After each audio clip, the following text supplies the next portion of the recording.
Sarah Cartwright, a 22-year-old journalism student, was known for her sharp wit and charm. Born and raised in the small town of Riverton, Michigan, she always dreamed of becoming a reporter and covering important issues in society. She had plans to continue her studies at the university and work for major news agencies. Sarah was an optimist, and her life shone with a glimmer of hope. On May 10th, 2021, right after the end of the semester, she decided to spend time with friends at the graduation party, expecting new adventures. The party was a bright event, full of joy and laughter. But the next morning when Sarah did not return, her parents and loved ones began to feel anxious, and soon this feeling turned into real panic. Sarah was of average height, with brown hair and bright green eyes that sparkled when she smiled. She was active and goal-oriented, played sports, volunteered for local charities, and always helped her friends. Despite her busy schedule, Sarah managed to find time to stay in touch with her family and older friends. Her life was full of energy and activity, and she dreamed of traveling and making a difference in the world. That evening, May 10th, Sarah and her friends celebrated the end of term. They gathered at a popular local club where they had fun, danced, and shared plans for the summer. The scene was full of smiles, joy, and hope. Sarah laughed heartily and took an active part in the conversation, planning a trip with friends to visit the coast. On the way home at about 2 a.m., Sarah called her mother to say that she would be late with friends and that she should not worry. It was the last time her voice was heard on the phone, and it brought hope to the hearts of her loved ones. The next morning, when Sarah did not return, her mother, Mary, felt anxious.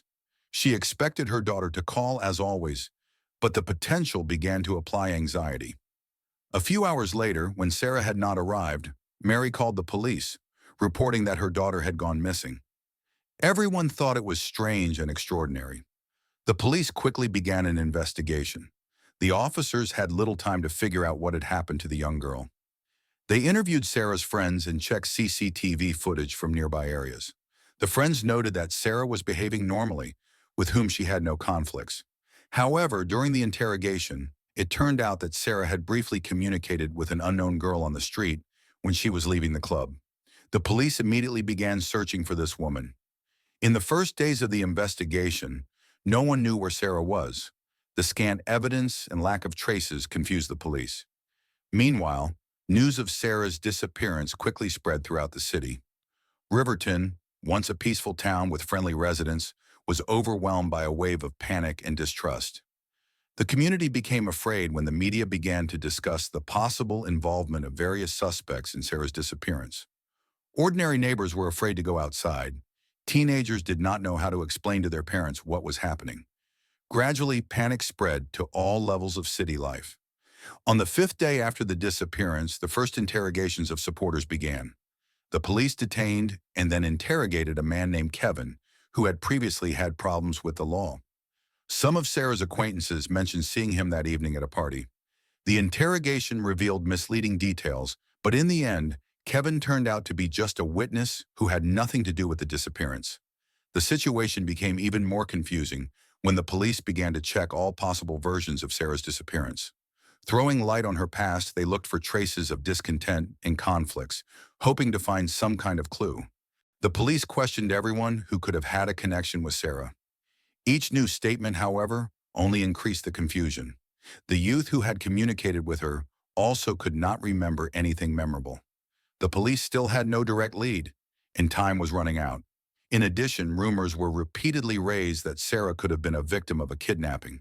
However, all versions came to nothing. Even the investigations of the main suspects did not help in the search. A week after the disappearance, the county sheriff spoke at a series of press conferences, who announced a reward for information on the whereabouts of Sarah. An unofficial hotline was created for reporting any suspicious incidents.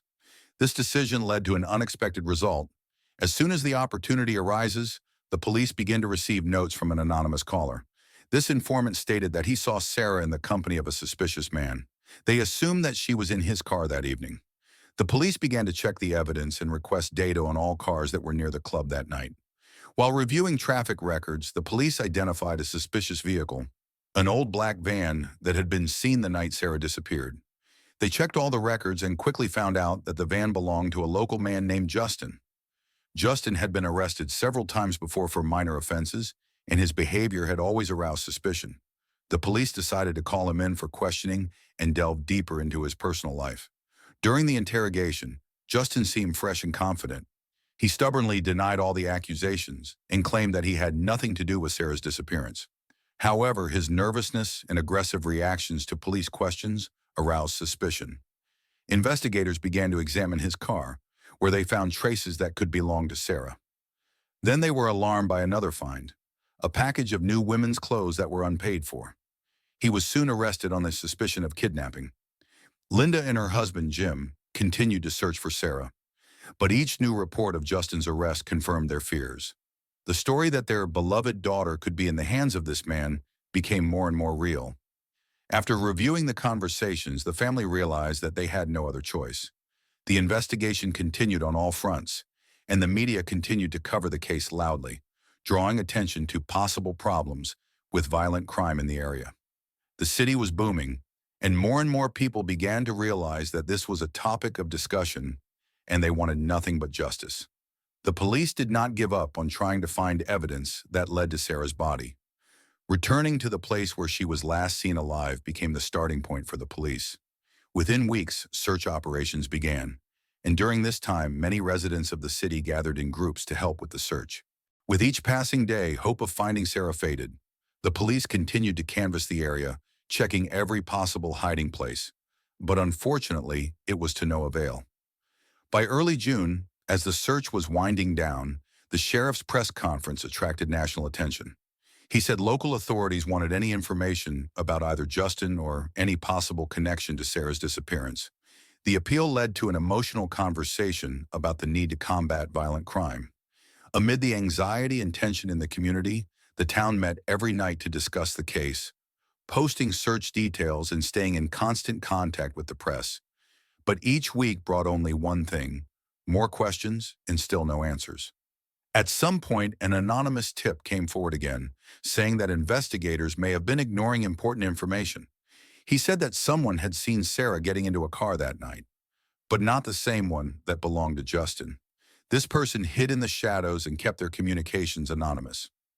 The police responded quickly and began looking for any new clues or information. Their instincts pointed to the possible involvement of another person. As their investigations progressed, investigators began to keep a closer eye on Justin and gather additional evidence to bring him into custody.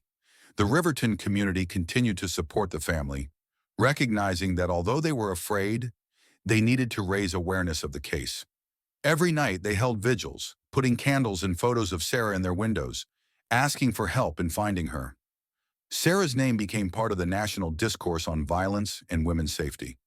The media discussed cases of violence in the community, and each new issue raised more questions about the importance of supporting the fight and making the world a safer place for everyone. Then in late July, everything changed. After weeks of waiting, in addition to a new source, the police finally received a new message. The message was coming from the top of the Star, leaving doubts about where Justin was. Another anonymous source stated that he was sure he saw Sarah being transferred to another area. The police immediately went to the area where the message originated and found a site that Justin was rumored to be connected to. The site was a house on a one-story building, considered an abandoned green. Investigators arrived at the scene and began searching the buildings. Places that were once quiet and silent became filled.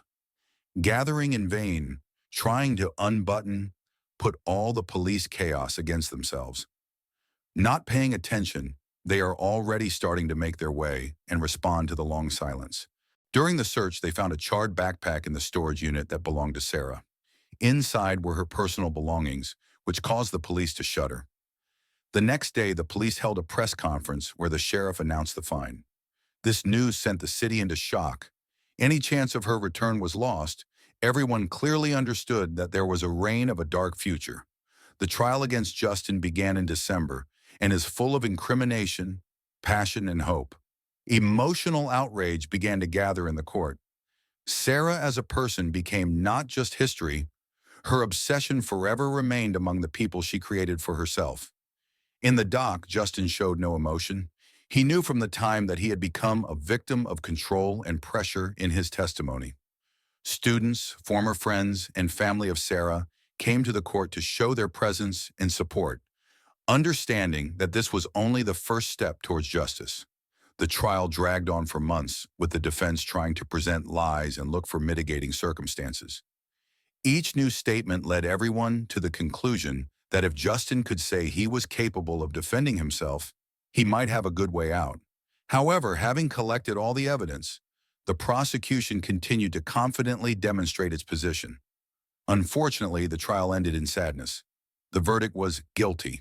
The court sentenced Justin to the maximum term for the kidnapping and murder of Sarah. Each new word changed the tone and song of delight. Linda and Jim, although feeling some victory, could not forget the difficult losses. Sarah was young, full of life, and her dreams and plans were forever lost. The city mourned her tragic fate, and her story remained in everyone's memory. Local residents were inspired to improve safety for young people, the strength to resist violence. This story became a lesson that many will never forget. Sarah became a symbol of hope, change, and struggle. Every year, Riverton hosts events dedicated to her memory. The money raised in her honor has been used to establish funds to support victims of violence. College students and seniors plant trees in her memory, continue to raise awareness of the issues, and teach others to help others. People gathered to talk about their struggles, their experiences, and to share their experiences honestly. Each year, more and more people realized how important it is to remember such tragedies and to be attentive to each other. The fate of Sarah Cartwright, initially intertwined with education, dreams, and hopes, ended tragically, but she left a powerful legacy for everyone. During the first days of her disappearance, Riverton faced horror and fear, but now it has become a place where people come together around pressing issues, creating a community where care and support are above all. The events were tragic for everyone, but the light of her memory will forever remain in the hearts of people who suffered and fought for her memory, the embodiment of hope and justice. Let her life become a lesson that reminds us every day of the importance of mutual assistance and support, both real and moral. Everyone who knew her will carry her light in their hearts.